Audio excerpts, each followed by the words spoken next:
Hello everyone and welcome now to game number 2 in a series between OrcWorker and Lucifer. Let me double check that it is in fact who I think it is. My apologies, I got a little... yeah, it is going to be Lucifer. Alright, yeah, Lucifer versus OrcWorker. And, well, what can I say other than the fact that, yes, you are watching game number 2 in the series. Game number 1 actually took place on a version of Tyrannus Stand that is not the standard Blizzard version, and not even the standard WarCraft 3 Arena version. It was War 3 Arena version 2.5. And, well, it's rather difficult to find any of the maps in WarCraft 3. Therefore, I cannot watch that particular replay. My apologies. If anyone wants to send that map to me, I will go ahead and download it and perhaps cast it. Now, we are here now in game number 2. I don't know what happened in game number 1, and we'll see what is going to be going down though. So we can see, well, Great Hall currently in play, Orc Burrow, Altar of Storms Barracks. This is going to be an undead versus orc matchup, and first thing I have to say is thank you to everyone who watched me on my live stream. It was casters versus the professional players, Hawk, OrcWorker, and who was the third player? I think it was, is it Foggy? Yeah, Hawk, OrcWorker, and Foggy up against me, Witty, Random for Fun, and Emma. Yeah, anyways, really good games. Best of 3 series. Yes, it was a 4v3. Yes, we did have a definite advantage in numbers. They had a definite advantage in skill, and, well, numbers beat skill in that particular game. Anyways, what's going to be going down so far as we look at Lucifer opening up with most likely going to be Crypt Fiends. Crypt Fiends with that Death Knight. Death Knight is coming out on the standard timing though, so it looks as though the Death Knight is going to be popping on out. We'll see what he does here. He's most likely going to pick up a Rod of Necromancy. We'll see if he sells that Scroll of Town Portal. Probably not. He does pick up that Rod of Necromancy and now makes his way out, and he's going to try to do a little bit of harassment. Meanwhile, you can see that the Blade Master going back and forth here. There's an Acolyte actually walking in between those 2 trees right there, and it is incredibly annoying. Death Knight is making its way over. He looks like he will go ahead and take a sheep out as the Acolyte is still wandering back and forth right in that position. Ogre Magi will get taken out, picks up a Ring of Protection +2. He is most likely going to be selling that, selling the Scroll of Town Portal, and picking up some other useful items. Healing Salves, Speed Scroll, perhaps a Clarity Potion. And let's see what else he's going to be picking up. Nope, that is it. There's that Speed Scroll. There's that Healing Salve right there, as he did hold on to that Ring of Protection at least for a little while, and may try and take down this Ogre Magi off, or excuse me, this Null Overseer here, and pick up a Circlet of Nobility. Now, the Death Knight did use these skeletal minions to absorb and tank a fair amount of damage. This is actually rather effective. He is trying to just make it so that all of the skeletal minions, only the ones that have high hit points, are getting attacked. Now you can see that the Death Knight is going to get very close to level 2. He used a Death Coil to make sure that the Blade Master didn't steal that last bit of experience, and he picks up a replenishment potion. Is exactly what he needs. He does have Unholy Aura. He's going to be able to move around fairly quickly. OrcWorker, though, stealing experience from his opponent by taking out his opponent's Ogre Magi. Claws of Attack +6 given, and this is going to be a very big deal. Alright, Forest Troll Trapper. Grunt is going to go ahead and take down that skeletal minion. There it goes. Blade Master now sitting at level 2, as the Death Knight needs to come back and try and get things in order. So there is very strong play there. I do not believe the Death Knight got that experience. No, he did not. There is a couple of Healing Salves. Skeletal minions have been picked up. Only 1 charge left on that Rod of Necromancy, as it looks like Lucifer is going to have to play a little bit of catch up here. Blade Master going after the Death Knight. Death Knight now looking to back off. Blade Master now heading back off to the top left-hand side of the map. We'll see where he's going to be going. He is leaving a Grunt in the middle portion, and this is something you normally can't do with any other units except for the Orc units, who have abnormally large amounts of hit points at Tier 1. 700 hit points on your Tier 1 unit. Decent armor right there. Nothing's really going to be dealing magic damage for quite some time, as the Blade Master is still wandering around trying to chase down this Death Knight. Death Knight. Oh, there he is. It is a reveal. A little bit of damage is being done back and forth. Windwalk Strike, that Claws of Attack +6 Boots of Speed, and now that healing salve. We'll see if it's going to be used again, as we do see a 100-point critical strike get thrown down. Are the grunts going to be able to get in front? This is some beautiful prediction right here. Lucifer might end up getting in trouble, but no, the Unholy Aura adding in enough movement speed there, as we can see the grunts unable to get a full surround on this one Crypt Fiend. Death Coil does save it, and the Death Knight, now glad that he got that early replenishment potion, will be able to get back onto Blight, and now perhaps be able to push out with I would say Obsidian statues if he actually has a slaughterhouse. He hasn't started that as of yet. He is getting his Lich, and he has not yet teched to tier 2. This seems a little bit behind for what an undead should normally be trying to be at right now. Death Knight now clearing off the remainder of this creep camp. Meanwhile, the Blade Master here going after the Forest Troll Warlord. He is low on healing, so this is a bit of a tricky maneuver right now, as we are going to see a skeletal minion quickly make its way over. All right, there goes the level 6 creep. Ankh of Reincarnation needs to be picked up. That is a very, very expensive item. You do not want to leave it behind. I do not believe it will be used, as you would rather sell that particular consumable item and for that gold, as the Blade Master now wanders around again. Death Knight, you can see him back down across here, should be picking up another Rod of Necromancy. Lich is already out onto the field. We are going to be looking at Frost Armor, slowing down the attack speed of the Blade Master and also increasing that armor, really neutralizing that Blade Master fairly significantly. Meanwhile, the Blade Master is still hiding across over here. Is he going to be able to really do anything?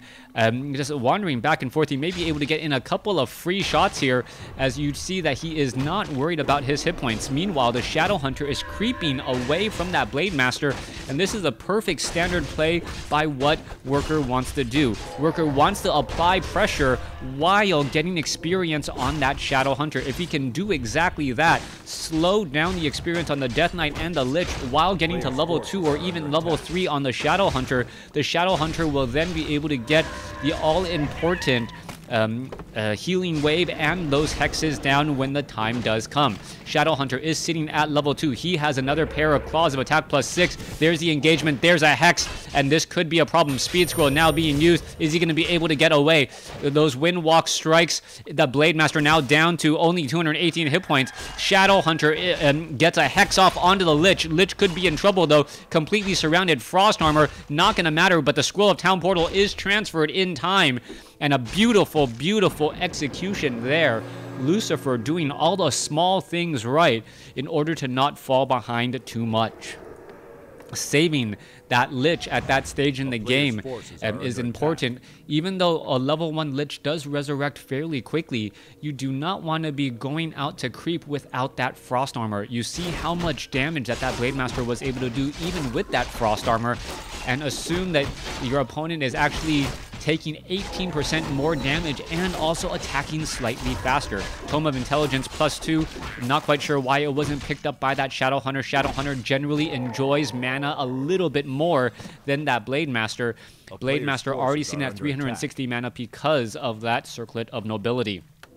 Level 3 on the Blade Master, ready to go. Death Knight is in position there. Obsidian statues have been added, and this is exactly what Lucifer is looking for. The right unit composition, those Crypt Fiends, and then eventually going into Destroyers. We are at Black Citadel. I do not see Destroyer form as of yet, but it may just be a matter of time. Meanwhile, let's take a look back at the Orc Army. Orc Army with those grunts, Kodo Beast, going to be very, very important as well. Forest Troll Berserker trying to finish off that Red Drake. He is absorbing a bit of that damage. He does have medium armor, so that will definitely benefit him. As I do believe we have, is it double bestiaries? No, it's only a single bestiary. As we see the Tri-Hero. All right, Worker. Oddly enough, getting the Tauren Chieftain as a 3rd hero in the Orc Army. Also getting the Blade Master's Orb of Lightning, or what I like to call the Purge Ball, as it is able to temporarily root units while allowing the Blade Master to attack air and neutralize a bit of that Destroyer tech. On top of that, you can get fortified armor, which we are getting on those reinforced defenses for those Orc burrows, making the Destroyers not nearly as powerful. all of a sudden, this heavy magic damage, heavy piercing damage army is not going to be able to do any serious damage to the orc base. Everything is going to have fortified armor, and when it turns into a fight at a base, Blademaster goes back and picks up that Tome of Agility. When you're going to see is it's going to be very difficult for Lucifer to even put any real damage on these orc burrows. All right, spear weapons upgrades. Steel range upgrade, so that's going to be mainly on, I believe, on, no, the Kodo Beasts don't get that. Are we going to be looking at perhaps Wind Riders? No, we are going into a Berserker upgrade, so we are going to have Troll Berserkers instead. Blademaster with plus 19 attack, 2 claws of attack plus 6, an orb of lightning, and you can see that damage just racking up oh so quickly. A Purge didn't even proc, a Tome of Strength being left behind. Blademaster, is he going to go ahead and read it? No, maybe he does not see that there. Dark Ranger has been added. It is currently sitting at level 2. Tauren Chieftain, Tome of Agility. He's going to go ahead and pick that up. He has a Ring of Regeneration. That perhaps should be given to the Blademaster as well if he had an extra item slot. He does not, so Tauren Chieftain is as good of a hero as any, as that Blademaster does need to get away. Couple of keyly placed sentry wards all around the map, and taking a look at the mini map now, you can see that there is not very many creep camps left, only this one green creep camp here. So the only way we're going to get higher hero levels is by actually engaging each other after this creep camp is cleared. This is a 3-3-1 creep camp. The Tauren Chieftain needs to get there, and it does have war drums. And it should, oh, come on, Tauren Chieftain, get that last bit of experience. That's all you really need. There you go. And now the units are in a bit of a run. Blademaster now going to try and engage. It does get silenced, and this is a big problem. Blademaster, Potion of Invulnerability. And he overstayed his welcome for just a second. And you saw the hero, how effective that was right there. The shade giving sight. Blademaster now in trouble. Healing wave bouncing around. Healing mainly that Blademaster, as the Blademaster needs to get another Potion of Lesser Invulnerability. Now also, the Wand of the Wind is going to be a double-edged sword at this stage. Those destroyers will be able to devour magic and heal themselves with it. And once we finally do get a destroyer in the air, I'm quite surprised that we still haven't seen one as of yet. There we go. And one destroyer right there as the Peon. Oh, wow. Peon escapes with 3 hit points and will be able to live to fight another day. Troll Berserkers, 24 to 32 damage, plus 6. And are we getting level 2 weapons upgrades? I saw it moving for just a second. No, still level 1 weapons upgrades right there. So, yeah, those destroyers are going to be rather strong and ready to go. What is going to be going down here? There is a shade. There is also a destroyer ready to go here. Shadowhunter is sitting at level 3. Tauren Chieftain is sitting at level 2. Blademaster is going to be attacking slightly faster, as we should be seeing an engagement here. All right. Wow, Tauren Chieftain pretty much in trouble right there, being forced to use the Tome or the Potion of Invulnerability. Raider now getting taken down. Big stomp in the center portion of the map. Death Knight, however, now back up into the air. Tauren Chieftain now down. Shadowhunter unable to give the healing wave in time. Death Knight healing up that Dark Ranger as this fight is going to continue. All right, Crypt Fiend's going to get taken down. There goes one. Raiders should be trying to take down some of the other units. Healing wave onto the Kodo Beast. Kodo Beast down to 128 hit points. Needs to back off. Not quite sure where he is going just quite yet as he gets taken back out. All right, more Devour Magic, more attack here. Destroyer in a great position. Death Knight, as we saw, was devoured magics to remove that Cyclone, as we now see a Dark Ranger casting Silence on that Shadowhunter again. The Shadowhunter has been shut down a number of times. Blademaster doesn't have enough gas in the tank to finish a couple of these units off. One destroyer does get taken down. The new destroyer in play. 192 critical strike coming back the other way. Blademaster now going after the Death Knight. Death Knight in a little bit of trouble. Does have a Potion of Invulnerability to stick around a little while longer. Healing wave ready to come back in. There goes another Raider as we are still fighting the Kodo. Kodo now looking to back off again. Blademaster going after the Death Knight. Death Knight down to 143. Blademaster is in trouble though. He's going to be forced to back off down to 230 hit points as he tries to run back home. All right, Kodo Beast grunts. You see, wow, you see Curse actually being used. unable, going to be missing a couple of targets as the destroyer gets taken down there. That's actually a very big loss as the Tauren Chieftain now comes back into play. Triple hero ready to go, going up against the Death Knight, Dark Ranger, and Lich. It is a 3-3-2 going up against, I believe, is it a 4-3-2? Yeah, 4-4-2. Somehow WorCRker has come out ahead in terms of hero level. 44 supply going up against 46. Both sides losing a lot in that particular fight. Tauren Chieftain went down very, very early, but somehow WorCRker was able to hold on to it and restabilize. This Kodo Beast will slowly digest this Crypt Fiend. Spirit Walkers now out on the field as well. And that is going to be interesting as Spirit Walkers really do not want to be casting Spirit Link. Spirit Link is far too easy to be devoured, and it gives too much of an edge to those destroyers. We are looking at a lot of peons. Well, some peons doing that walk of shame all the way back here. Not quite sure what to make of it, as the Death Knight does have True Shot Aura giving bonus damage to those Crypt Fiends. Alright, Lich sitting at level 3. Dark Rangers almost sitting at 3. Death Knight almost sitting at 4, as both sides are just sitting inside their base. WorCRker, curiously enough, is using this extra bit of gold. I don't know how much it's going to be, maybe 50 to 100 gold a minute is going to be the difference. And is that going to be enough of a difference to really get out ahead? That is going to be the major question here. We are looking at 50/70 supply. Upgrades are still 1-0 and 0-0 on those grunts. Blade Master now going to be coming nearby. We'll see what will be happening next. You see there is one Banshee with that curse right there. And you also see that Sacrificial Pit, 48/70. More gold is still being added. Temple of the Damned, we are getting into mastery training, so we could have a good old possession. Kodo Beast could get possessed by that Banshee, and then that Kodo Beast will switch allegiances so quickly and then start chomping on his own brethren. We'll see how things will unfold here in just a moment. Things can get very, very hectic very quickly, as the Blade Master heads off to the north here to, I don't know what exactly he's doing. Is he going to pick up anything very, very useful? Not quite sure. There's a reveal, but the Shade knew not to be right there at all, as the peons still wandering around once more. Both sides wanting to make sure that they have the perfect composition of units. We are down to about 2,000 gold here, 2,000 gold here as well. I do believe Lucifer knows that WorCRker is getting a little bit of extra gold here. That's about 150 extra gold. But then again, all Lucifer needs to do is unsummon these buildings. We have, what is this? About 3.5 minutes left of mining on this map, as more and more gold is still being added.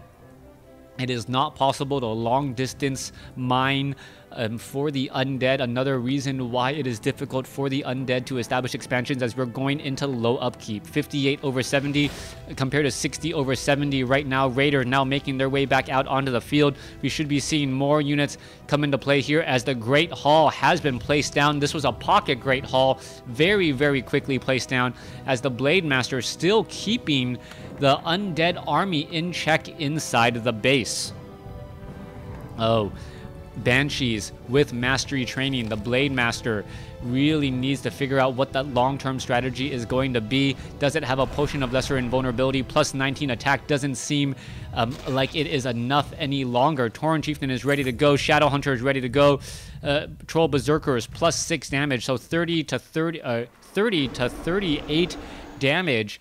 As we see the Blade Master now going after a couple of those Banshees. All right, they're trying to go ahead and get it taken down. Blade Master now may be forced to back off. You can see the other units are coming across over here. You're going to try and cut off any of the reinforcements, as the Death Knight tries to finish off one of those Raiders. Raiders now very, very low on hit points. It gets taken out of position once more, as we are going to be going into a big engagement all of a sudden. All right, Crypt Fiends are coming in from behind. Tauren Chieftain is not in that front position at all.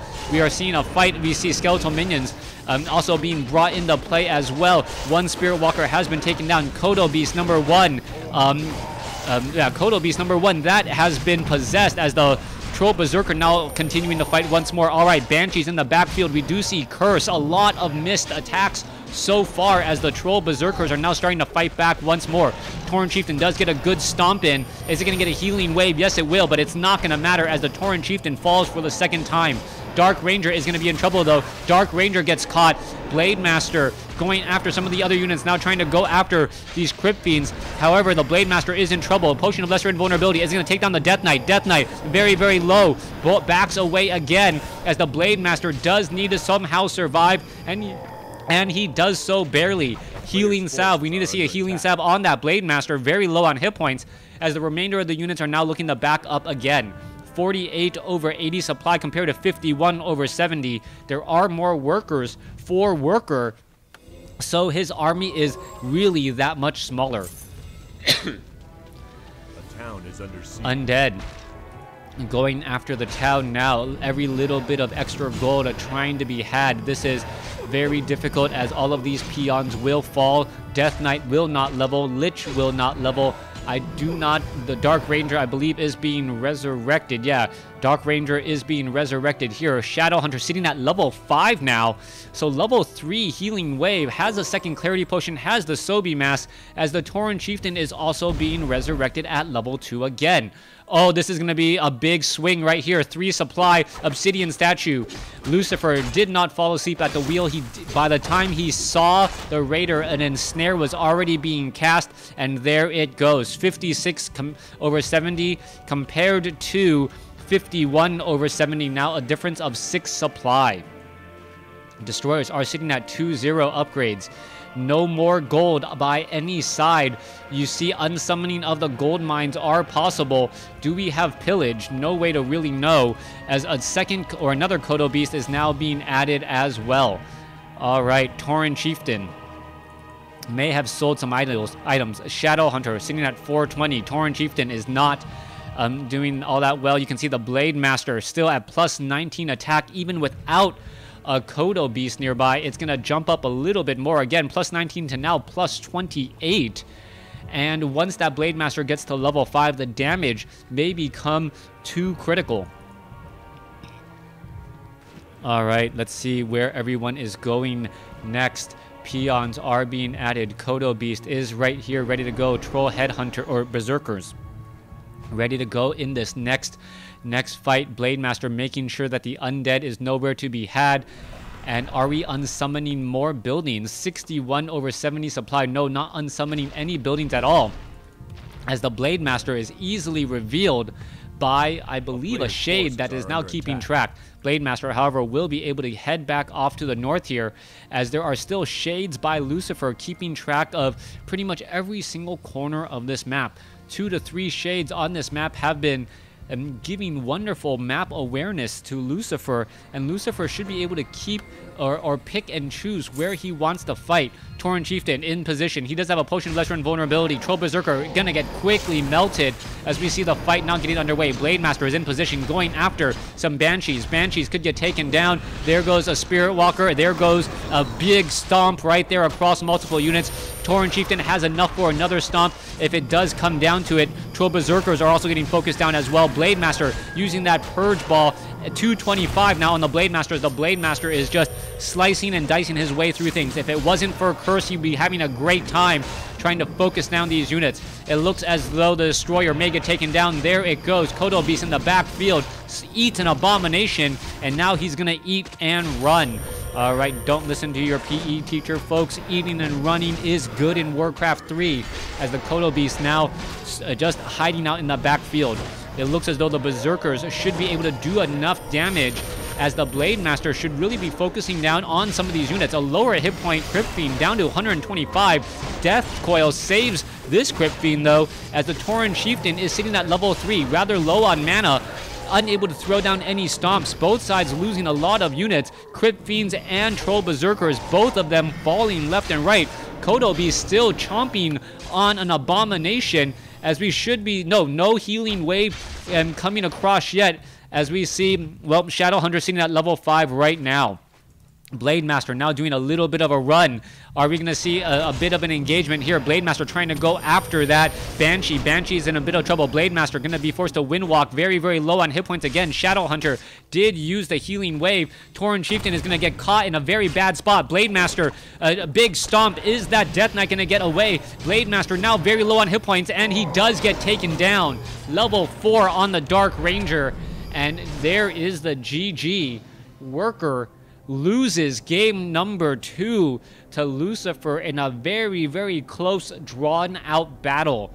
Overcommitment on that Blade Master in that final seconds, and the teching to Banshees in order to get Curse to nullify much of the damage that the Blade Master would normally do, ends up giving Lucifer the win.